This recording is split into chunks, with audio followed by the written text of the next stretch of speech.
Today, we're going to be talking about how to maximize last-minute donations, specifically focusing on digital.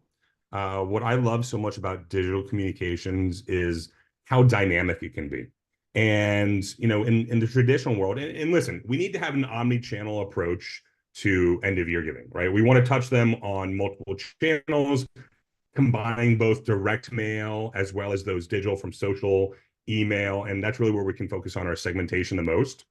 Which I think is so key, both incorporating blog content and incorporating SMS text messaging, incorporating both paid social if that's a part of your strategy. But with digital, you might be sending out an end of PO letter, especially to touch on the week before Giving Tuesday. So here we are, basically November 1st. If you have not put into production a direct mail piece, 3 to 4 weeks out, like we need to get going on that. But once it's at the printer, your hands are tied. That's going out and be sent out via a mailing house or via your organization. Whereas digital, we can be, changing on the fly. And to me, that's the most important part, is to use our data, use our KPIs, those key performance indicators from the data telling us what's working, what's not. And if we know that when we segment out our messaging, and we'll be touching on that a little bit later, how this all plays together. And if we see that a certain group or segment is not engaging at the level they should, we're able to review our content and say, is it that subject line? Is that not touching on the impact that we want? So all things that really, even though we are 62 some odd days out from the end of the year, how we can be using digital a little further. So Mandy, you want to introduce yourself? Yes, hi, I'm Mandy Helton. For those of you just coming to the call, I am based in Louisville, Kentucky. Been fundraising for 18 years professionally across education, leadership, and political nonprofits. And I love year-end giving pushes. It's a great time of year because we're really able to capitalize upon that. So hi, I'm Josh Hirsch. I have spent the better part of 15, 20 years in the world of nonprofit and digital marketing leadership. Like you, Manny, I spent the better part of my early career in educational philanthropy, working as director of development, director of marketing for some charter schools, and then spent the better part of 4 years working for Susan G. Komen, breast cancer charity, both on the state level and the national level. Got to run some digital communications and social media for them. I'm a big nerd. This is all kind of fun stuff to me. So you're in for a treat today, and we're going to get jumping right in.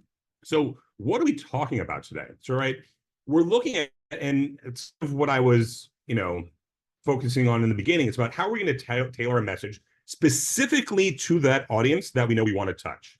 And we know that there is impotence for donors to give at the end of the year. We'll be talking a little bit of the data and statistics behind that. But how can we speak specifically to them using those data points? It's not necessarily taking a spray and pray approach, especially when we're focusing on email, because that's really where we can optimize our campaigns best, when we can segment out our data. Now, it comes back to having clean data, though. If you are don't have the ability to do clean segmentation, and when I say clean segmentation, it's about understanding donors' intent, understanding why they're connected to the organization, much more so than just saying, okay, Mandy is our monthly donor and Mandy donates $100 a month. So let's put Mandy into this bucket and talk to Mandy specifically as a monthly donor. But Mandy's connected to my organization based upon interest, based upon qualitative data. And to me, that qualitative data speaks so much true to why she wants to support. That's where those digital tools really come into play. How are we going to be using our CRM, our email marketing content tool, using social media, our website with blog, how this all comes back together so we can truly maximize our impact. Anything you want to touch on there, Mandy? No, I agree with everything you said. And I do think when we get to segmentation later in the presentation, it'll be really important to talk about how you might differentiate between a major donor and a new supporter in terms of the email messaging that you will be putting out there. And listen, to that point, a new donor could be a major donor, but they've only been invested in your organization from a financial standpoint for a short amount of time. They may have been around as a program volunteer for years. They may have been, have had been a program participant, but now they're coming with an additional time, talent, or treasure that they can provide to you. And knowing, once again, that donor journey will make a difference in our communications. That's why having a digital dynamic content strategy really makes a difference. So we're going to do a little interactive portion of the show now. You can take out your phones, or you can do this on your computer itself. And let me share my screen. And thumbs up, we can see Mandy. I just lost you on video, but I'm going to assume that you can see it. So what you can do is you can go to slido.com and enter in code 472423, or you can scan that QR code. And what we're going to do is we're going to create a live word cloud. I like to do this, and I see one participant is typing, so I know it's working. We got two. I want you to answer the question, what is one unique strategy you're using for end of year fundraising? And what we're going to do, like I said, is we're going to build a word cloud here. We're going to see where different people are thinking. So we got one participant typing. Hopefully we get a couple more in here so we can see their thoughts and feedback. Match giving, absolutely. Donors love a good matching gift opportunity. This is a chance, and if you have a matching gift opportunity, this is something that you want to focus on in your communication. I know we got some more people on this call. Where's everybody? Come on and being active with our this morning. So once again, slido.com. Oh, there we go. 3 participants are going. But you want to communicate with your constituents through your e-blast on how you're using this match. This can be a strong motivator, knowing that if and we're seeing that become more prominent, we're seeing people are answering that more and more. But this has to be part of your content strategy. You can't just have secured a $10,000 match from your board of directors and not communicate that to your donors to be able to take advantage of that. I see that someone answered e-blast and then Facebook ads. Absolutely. Using social media advertising, Facebook or Meta, as it's known. The key thing with that, and we'll touch on a little bit later, is you can't wait until December 31st to launch your boosted ad. You need to have time for it to prime in the audience, let the algorithm work to get in front of the eyes that you want it to. So having that as part of your content strategy is a great way. And you can have as little as, a $5 budget or, a $500,000 budget on your ad spend. It really just depends on, obviously, the scale of your organization and how you want to touch on that. I love seeing testimonials come forward because testimonials drive so much. People give because of people. People give through emotional storytelling and being able to hear from your constituents why they support your organization, or hear from your people that have benefited from the impact of your organization. That will cause further engagement from your potential donors and constituents on a way to want to give as well. What else do you see on here, Mandy, that stands out to you? I think thank you ads. Thank you ads, and give everyone the sense that other people are doing this, so I can too. That every gift does have an impact, and we know each one that comes in, which is true for us as fundraisers. Yeah, absolutely. People want to be acknowledged, and there's that psychology. If you have the ability within your donation platform, when you make a donation and you can share that you made a donation to support XYZ organization and share that on social, it will actually cause the potential for increased giving from those that are within your network as well. So great stuff. Love to see it. So let's jump on back, and thank you everyone for participating this morning with us. Oh, we got one more person typing. Let's see what they got. Using video and images, 100%, because it goes along. I saw someone put on here using reels. Being able to see, touch, and feel really makes a difference. So when you can incorporate video content, and it does not have to be highly produced video content either. Literally just using your phone to sit there and snap a testimonial from a program participant when they're at your location, or even jumping on Zoom and recording a Zoom conversation between you and a constituent, does not have to be highly produced. Authenticity is so key, and especially when it comes to something like this. So great answers. Love to see it. All right, so let's jump back over to our slides. And let's talk about why year-end giving matters, and hit you over the head with some good data points here. Right. So we spoke earlier about the fact that Giving Tuesday is in December this year, but keep in mind it'll be in November and other years. It really is that opportunity to start a conversation with your donors digitally if you have not yet. Everyone else is doing it. You have to do year-end giving. It accounts for roughly 1/4 of annual nonprofit revenue. And it's really where you see a lot of that money coming in online. Now, that being said, Josh was talking about direct mail earlier. You have sent your direct mail piece by this point. So it acts as another reminder that that direct mail piece is sitting there in their stack of mail, and they're going to go through it and think about what they want to give at the end of the year. A lot of people do kind of stockpile them and then go through all their appeals towards the end of the year and really think strategically about their philanthropy, especially older generations. Last year, Giving Tuesday raised over $3 billion in the US alone. And so that is the start of this end of year giving period. Really powerful. It is just the start. You're going to keep that momentum going. You want to continue the conversation. Some people won't give on Giving Tuesday. They need that full month of your storytelling, of your messaging, to finally decide to hit that donate button. But you really do start that momentum on Giving Tuesday. So as you're thanking donors on Giving Tuesday, and as you're announcing results of Giving Tuesday, you also want to be really strategic in not indicating, hey, we met the goal, the needs fulfilled.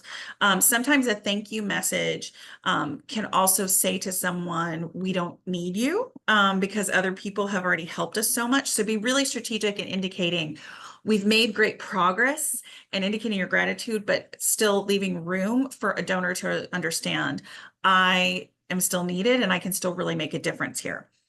The most important days for giving are towards the end of the tax year. So you will see December 20th is also an important day for giving, but mostly you're focusing on the 29th and the 31st. The 31st alone accounting for 5% of our total revenue. The tax deadline is an interesting thing. This has historically been a big part of nonprofit messaging around year-end giving. Legislative changes over the last few cycles have largely reduced the number of people who are going to be itemizing on their taxes. So while this is something to talk about, just keep in mind that for many people, the tax implications aren't necessarily the final determinant of whether they're giving or not. It's your storytelling, it's your relationship management. That being said, all nonprofits are doing it. So every time your competing nonprofit sends an email, it also says in that supporter's mind or that donor's mind, oh, that's right, I need to think about my giving by the end of the year. And I always give to ABC nonprofit, so I want to leave them on my list. You want to make sure that you are part of the conversation, that you're on the menu for your potential donors or your existing donors, and that you are a presence there. Your other nonprofits are actually helping in kind of keeping giving and the end of year giving front of mind. But you're going to have to think how you can stand out amidst all the messages that your competitors are also sending. I You think made that a goes also, really good yeah. point there, Mandy. I want to touch on what you just said there about standing out. So you know that most likely the donor that's receiving your appeal also supports other organizations. So how are you going to create that connection with them, knowing that it goes beyond that tax implication? There is a percentage of people that give because they want to get that additional tax benefit, but there's others people that just want to give because they have that sense of generosity at this time of year. So being able to use those data points to make it seem, so Mandy gets that letter from XYZ organization, it's not just your traditional mail merge with variable field being giving amount, mailing address, and name, but speaking to Mandy, why she's connected to our organization, speaking to those qualitative data points that we're tracking. Now, we know if such high-end giving, and when I say high-end, like 5% of total revenue of all of 2023 came in on those last few days of the year, how are you consciously developing and deploying content that's going to touch them on those days of the year? On the 31st alone, you should be sending multiple touches. multiple social posts, multiple emails. If you can get a direct mail piece to land in their mailboxes between the 25th and like the 28th, even better, because we're just reinforcing the timing of the year. While urgency, as we said, can be some of a driving factor, just knowing that this is the time that I traditionally like to give. This is when I want to support. That sense of community and philanthropy really drives true.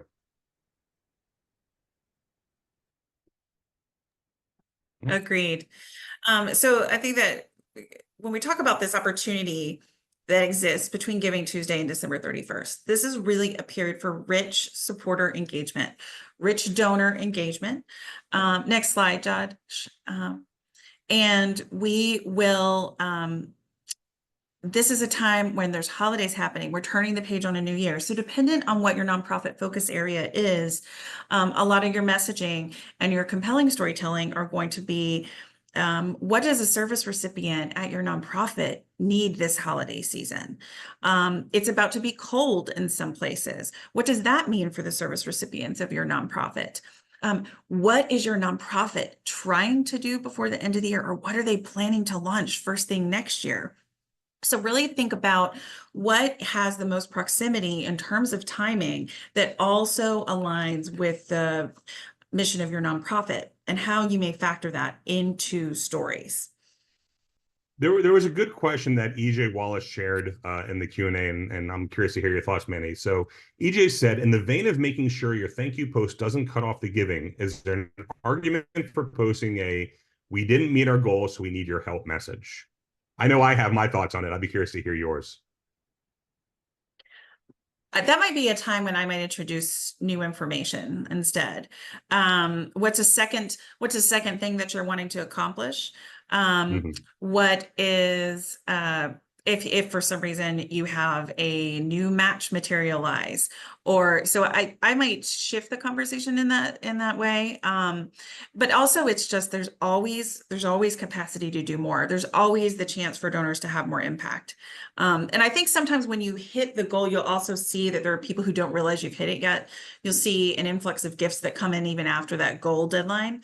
But I would hold back some second thing that you might want to do, or have a secondary strategy prepared for what happens when you do meet that goal, so that you can get people interested in helping you solve the next problem or rise to the next challenge.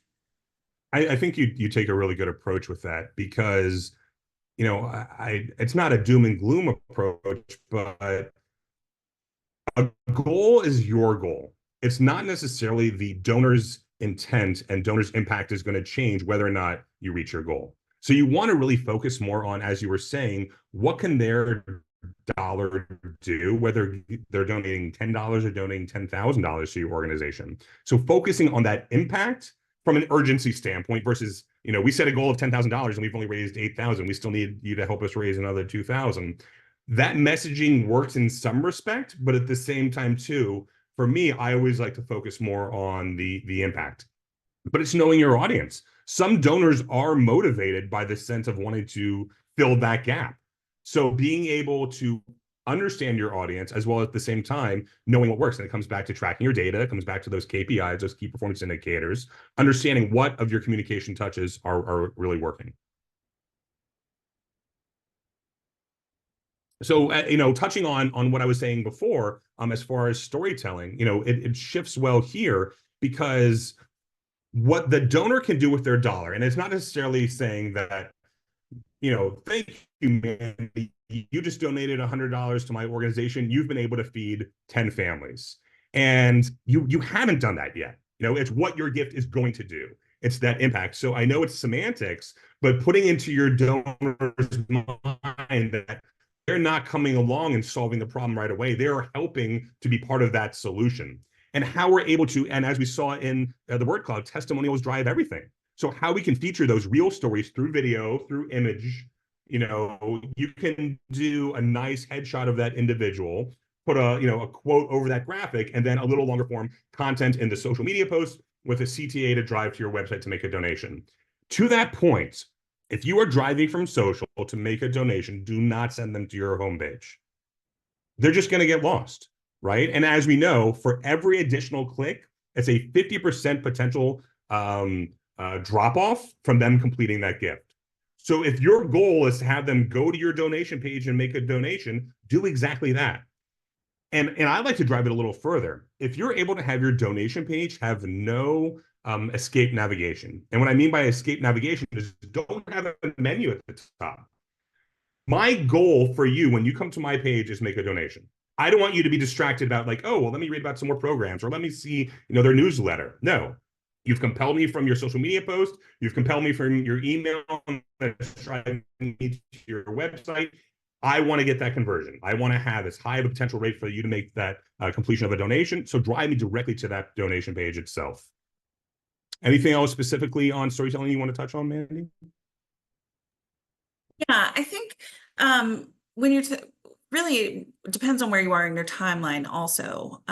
But giving one thing to remember, and you touched on this earlier, Josh, is that some donors are driven by deadlines, and metrics and percentages and goals.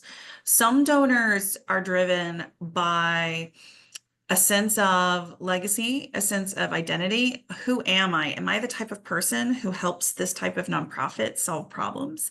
Am I the type of person who serves others in my community by giving financial donations? And so, as you're thinking about crafting these compelling stories, you're not just telling a story about what your nonprofit does. You're telling stories about what supporters of your nonprofit have been able to do and are going to do in the future.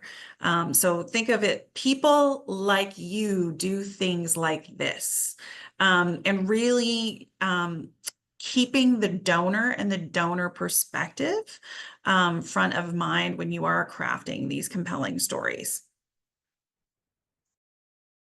Yeah, you're right. We want the donor to be the hero of the story. I mean, I always, and especially when I was with Komen, I just said we're the conduit to care. It's without the donors' time, talent, and treasure, were we able to accomplish anything? And it should be the same focus with your organization.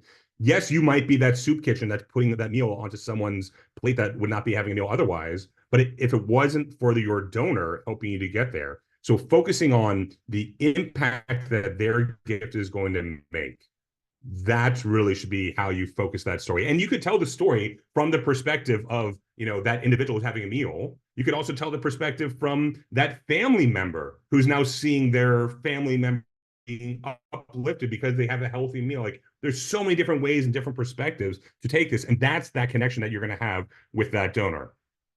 Now, specifically as far as some action steps, and we're going to launch an interactive poll here in chat, and I'll be curious to see some people's responses. And the poll says, which messaging element do you find resonates best with your audience?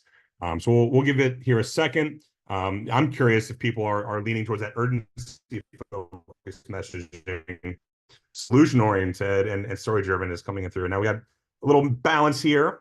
Story-driven people are still focusing on that urgency. Coming in there second at 33%. We're going to give it another couple seconds. We've only had a few people respond, so let's see if we can get some others in there. But think about when you're, from an effective messaging standpoint, tone really drives everything, and understanding what your tone is for your organization will make a difference. The way that I'm speaking to a major donor is going to be different than the way that I'm speaking to a one-time event donor. And I'm going to close this poll right here. We'll give it one more second, see if we have anyone answer. But it's pretty split across board with stories driving it, and then urgency coming in second place. So your audience, right? So if you know that, so thank you everyone for sharing and participating in that. I'm going to just stop sharing our results here for a moment. Awesome. So if you know that urgency works, we'll focus that and incorporate it into your communication. But you know what's best with your audience. We want to have a very strong, clear CTA within our subject lines itself. Like when I get that email, once again, I'm going to get tons of emails between now and the end of the year, especially with Giving Tuesday coming up on December 3rd. How am I going to stand out? Is it the focusing on the urgency? Are we focusing on the story? Or are we focusing on their impact? And this is where it's a great opportunity to test different messaging out to really see what works. I like this because it allows you to focus on different tactics. And once again, having that data drive you, being dynamic, we're able to shift our focus throughout the campaign itself. Uh, uh, Mandy, you want to take over here? Yes, we actually had a question in the chat in the Q&A, Josh, that I wanted to pose. And back on storytelling before we move on to the timeline. The question is, I'd like to hear your opinions on how you keep compelling storytelling from exploiting clients and program recipients. I see lots of children's charities putting up dirty brown kids, and it always hits me in the wrong way. Poverty porn. Um, I mean, that's a good description. And that's what it is. It's poverty porn. mhm. And I'll use my example from Susan G. Komen. So we would use images of women and men going through treatments, whether they were actively sitting in a chair receiving the chemotherapy at that time. We would show that survivorship coming together of others that are going through at one of our events. So I don't think there's anything wrong with showing the impact of your gift and the impact that your organization is making, as well as showing your program recipients. But it can be done ethically, it can be done appropriately, and at the same time, too, comes back to the data. If you know from once again, let's look both micro and macro from a social media perspective. You put up 15 posts throughout the month, and you're tracking your KPIs. And once again, likes and followers don't mean anything to me. Those are vanity KPIs. What I care about is engagement rate, impressions, and reach. And just because there might be an average, industry standard of a 2% engagement rate, I'm making up numbers, but you as an organization are at a 0.5%, then that's what's good for you. So don't necessarily compare your KPIs to others, but looking at yours day over day, month over month to determine what is engaging content. And if your quote unquote poverty porn content works, then the data is telling you. But if you have you sometimes need to separate your own personal ethics from what's working from a data perspective. And if showing your program participants receiving chemotherapy is something that is going to drive engagement, then lean into it because that's what the data is telling you. What are your thoughts, Mandy? Well, I do think it's so important to think about make a data-driven decision here. And I completely understand the ethical concerns. I think whenever you are presenting service recipients, you want to ensure that you are presenting the most like more than one, and that there is diversity in that group in terms of gender, racial identity, age. This also might be an opportunity to lean more into testimonials from an employee of the nonprofit who delivers the service, a donor to the nonprofit, so that you get a broad swath of people all saying there's an impact here. So rather than just the child being featured or a photo of a child, somebody who is teaching or working with that child, the social worker or the counselor who has them in the after school program, to make sure that you speak to what kind of impact an adult is observing, that and that way you're not having to feature just children. So just think, who are other stakeholders who you could represent for the organization as well? And see, and if, Yeah, to Josh's point, if you haven't done that yet, then test it and see, do I get the same level of engagement if I use an employee? I mean, I know coming from education philanthropy, a lot of times we choose to feature teachers. People love teachers, people remember their own teachers, and that can be just as compelling as an actual current student. Yeah, and Justine had some really, really great comment in the chat saying, to be ethical in your fundraising, ask yourself, how would you feel presenting the material to a person who's a recipient of your services? And if you put that mindset in when you're developing your image, when you're developing your communications copy, that's going to really drive the appropriateness of that touch, that ask. Really great comment, Justine. And this is something that we should be putting that filter on when we're working through and developing our content. All right, you want to get back to Yes. So the role of email, you have to do email. There's no way around it. And as Josh indicated earlier, it is your most flexible communication medium. At this point in the cycle, you've probably already created direct mail. You may have an opportunity for a match occur at the end of the year and you can't fit it into your mailing, but you can get it on your email list. You may have some people who aren't receiving your direct mail and all they're receiving is your email. And this is, if you think about going through your inbox on your phone, they are going to have emails from a bunch of other potential, like nonprofits asking for the potential support or nonprofits they already support. So they're glancing through their phone. There's a high ROI here. Things and sometimes all they're going to do is see your subject line. All they're going to do is see the subject line and maybe the first sentence of your email after that as they scroll through that phone.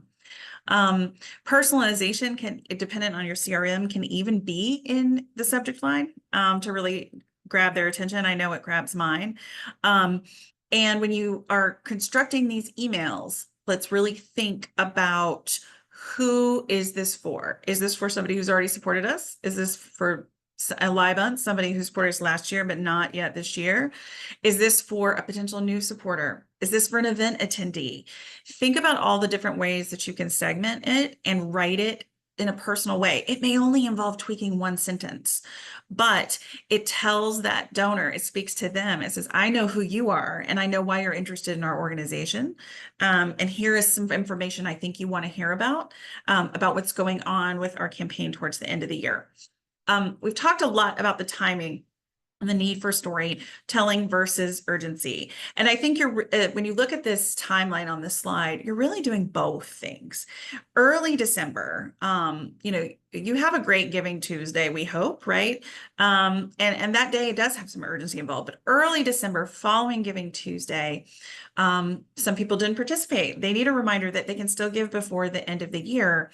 But at this point and through mid-December, you're really kind of giving them the reason to support you. You're doing the storytelling, you're communicating the impact that they can have. When you move into the final days of December is when the urgency takes over your email content, your subject lines.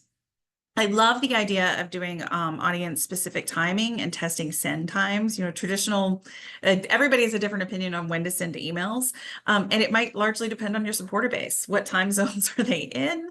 What kind of jobs do they have? And when do they typically have a chance to check their personal email?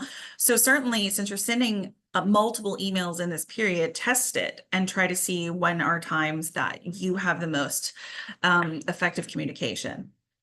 We talked about the need to personalize more.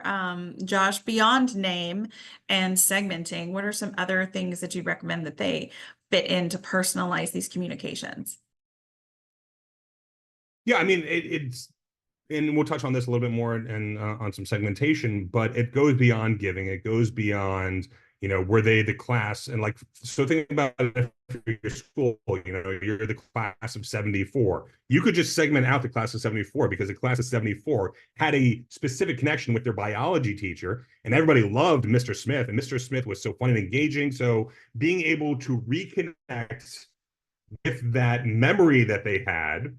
So we're going deep niche segmentation outside of that normal traditional data point. So things like that qualitative data that we can connect back to the organization will create a better personalization experience for your end user. I really like that. Now, something that's important to remember, as we're saying, like that subject line might be the only thing that they're seeing.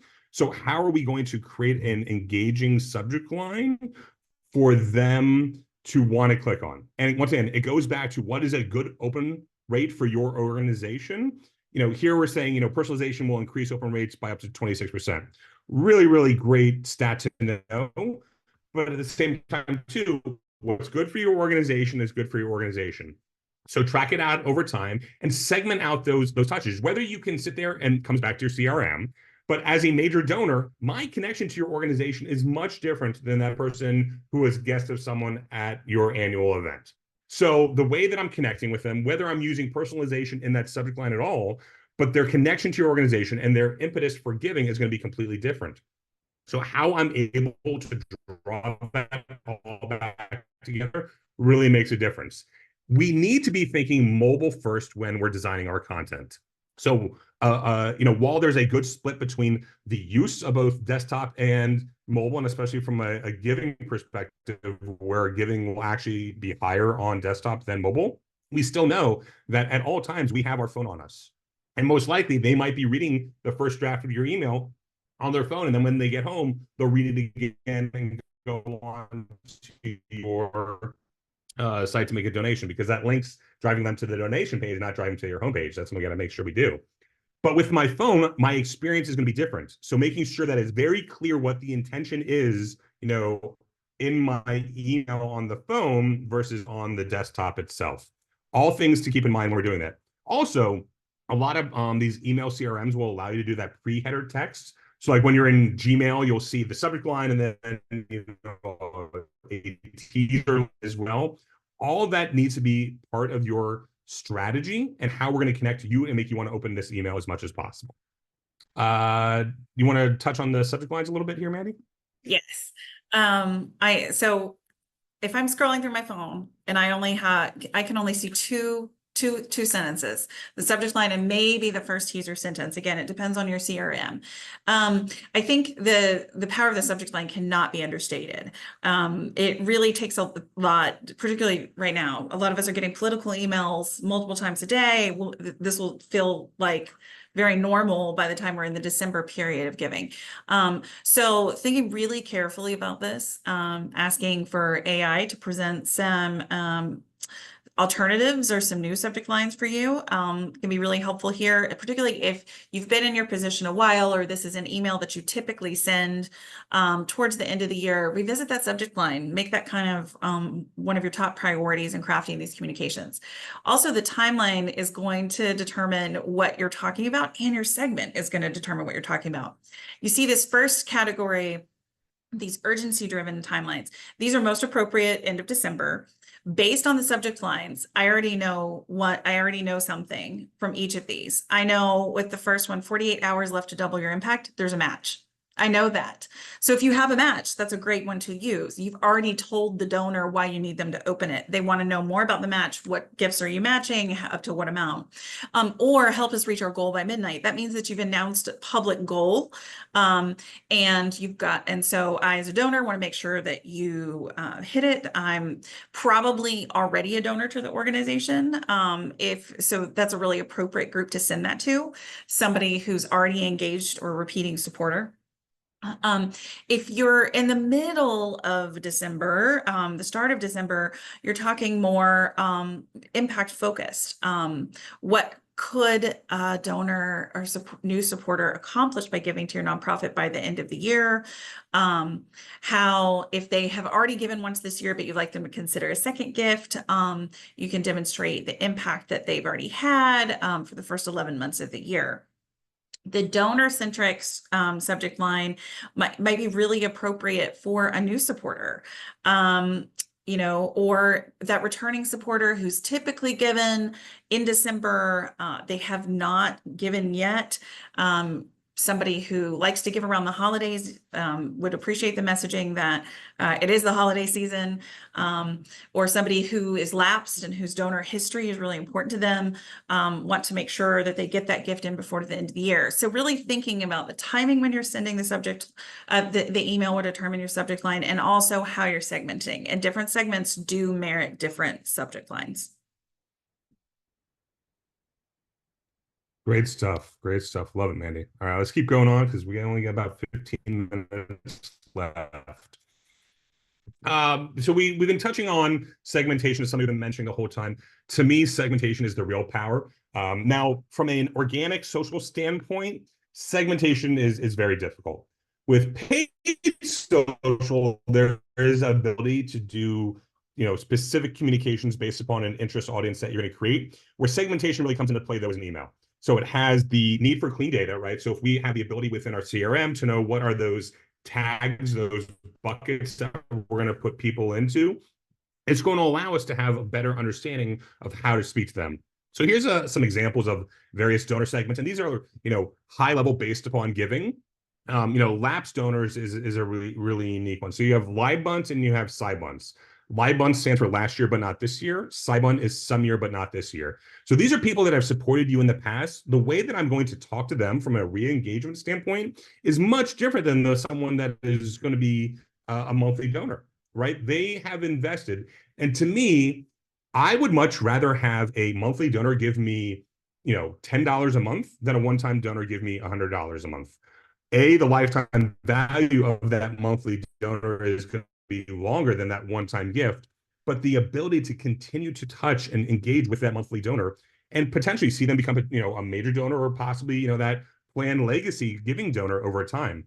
We have to have a different content strategy from both just the subject line, but also the body of that email. We could be having the same focus for what we want the overall messaging to be, but that connection we have with them from a stewardship and retention perspective is much different. And we have to focus on that when we're talking about how we're segmenting them out. Now, going beyond that, I mentioned the example before, the class of 74. Or you could be just segmenting out based upon program participants. You might have people that are volunteers. Your volunteers are some of your largest ambassadors that are out there for you. They might not be donating of their treasure, but they're donating of their time. And we never know who they're going to come across. They're your brand ambassadors out there. So we need to make sure that we're also engaging with them. What are some other donor segments, or just segments in general, that you think would be good to include here?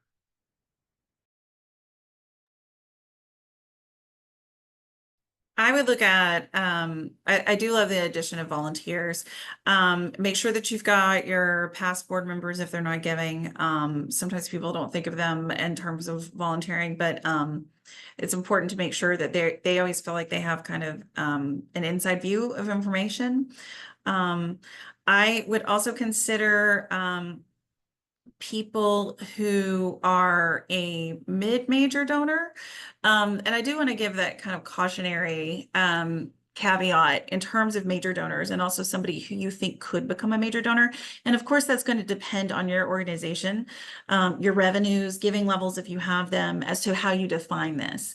But in some cases, I would really hesitate to send a major donor an email, a mass email, an email blast.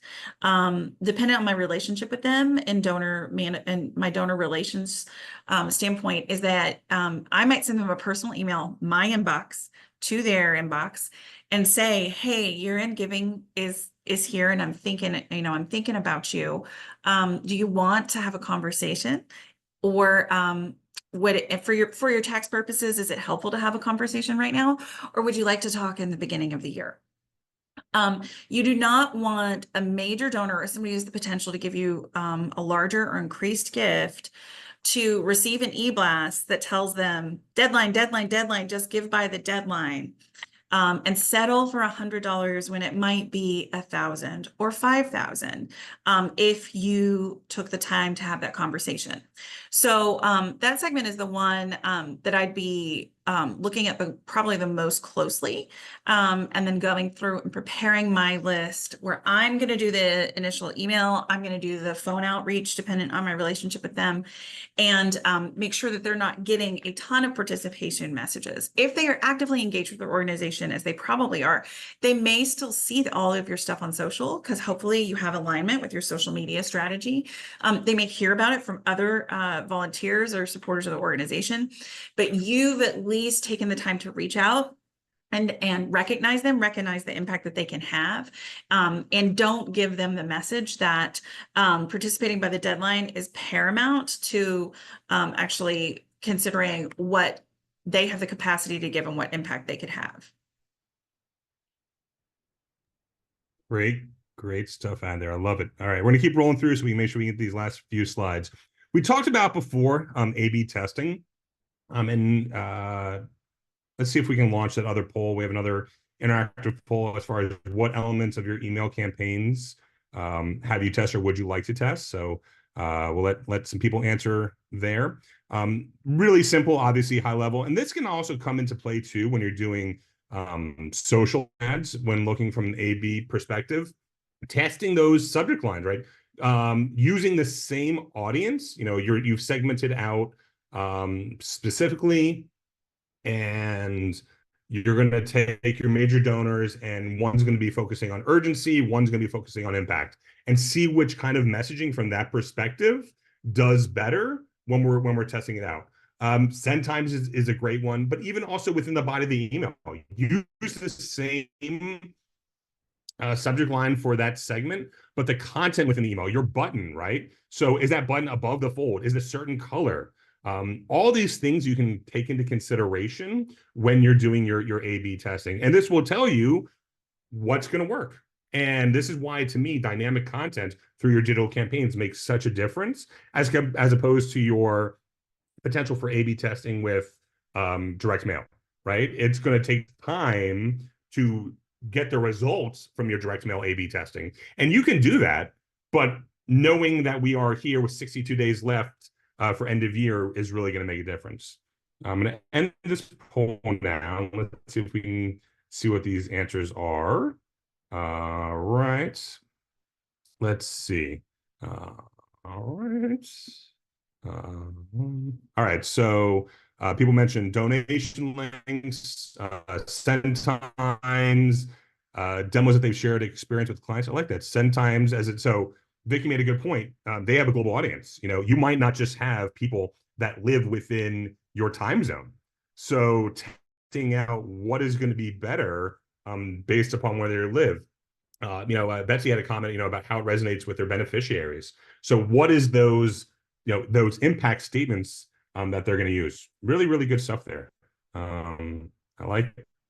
All right, let's keep going on so we can make sure we finish here on time. So we've put together this really great resource. It's a campaign planner. We know that AI is more than just a buzzword. It's everything right now.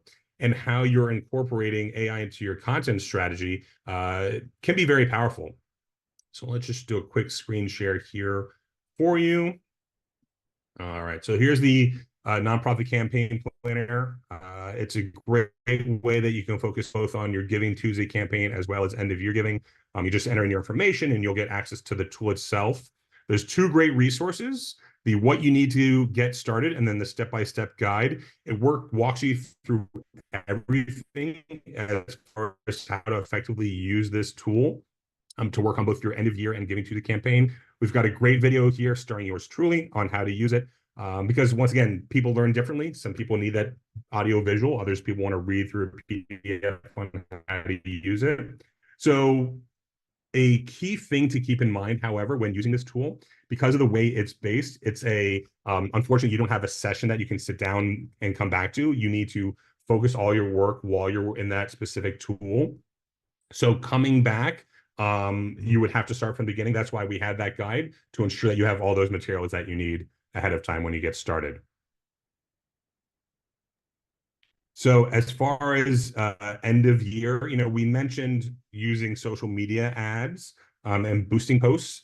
There's a difference, and we don't really have a lot of time to go into it, the difference between boosting and the difference between doing a native social media ad. I tend to lean more towards doing those native social media ads versus boosts. Boosts are a good way to take your content that's performing well, but at the same time, too, we can do much more rich and A/B testing. Like, there's a lot more additional features within the Meta Business Suite, but you can't wait until that end of the year to launch it. You need to get the algorithm started and put a few bucks into that those ads for it really to be effective. You can run those ads both between Meta and Instagram has some great built-in feature tools within that, donation stickers and such. But those last few days of the year, this is really where you need to stand out. We want to be focusing on that impact that they're going to give, and that clear messaging that they're going to be able to make that stand out in their mind. Because once again, you're not the only one that is going to be touching them at that time of year. This is when, if you have that donation match, make sure that you can emphasize it in your communications, letting them know that their donation is going to go further. Anything specific you want to touch on last few days of the year, Mandy? Well, that is a really good segue into one of our probably our final question in the Q&A, which was ideas on how to secure matching gifts for your year-end campaign. EJ said, P.S. I know the answer is relationships. I'm just looking for examples and strategies. Yes, the answer is relationships. What's going to be really helpful is if you go ahead and do your segment. I would be looking for people who tended to give a certain amount of money and haven't given more than a calendar year. And I would, if this is your opportunity to talk to them, this is your opportunity to not only secure their gift again this year, but to give them the ability to leverage it and inspire others to give. So that is when you are calling and you're saying, hey, thanks so much for your gift last year. It was so impactful, and I've gotten a great idea. If you're interested in hearing for 5 minutes, I've got a great idea on how you can have even more impact this year and help us really drive this year in giving. So you've done two things in this instance. You've stewarded that gift, and you've hopefully got a chance of that renewing, but you're also asking them to help you leverage it and get more gifts and have more impact. And we have a question, is it important to mention any amount? I'm not sure if that means for the match or just in emails in general. I think depending on your CRM, using particularly for your live bunts and side bunts, you want to remind them what their gift was last year. A lot of people will ask that, and it's helpful for them. They don't need to remember it. You can tell them.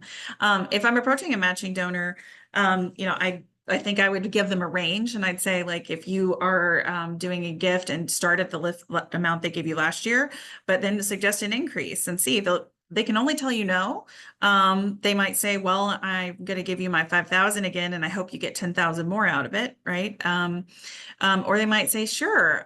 If you've got some catchy little tagline, like, we'd love to do $8,000 match in the final 8 days of the year, for example. And you've got some reason why you might suggest a larger number, that also can be really helpful in helping them consider an increase. In terms of your tips for campaign wrap up and stewardship, you've done everything you need to do. You have a great end of year push. Next slide, please, Josh.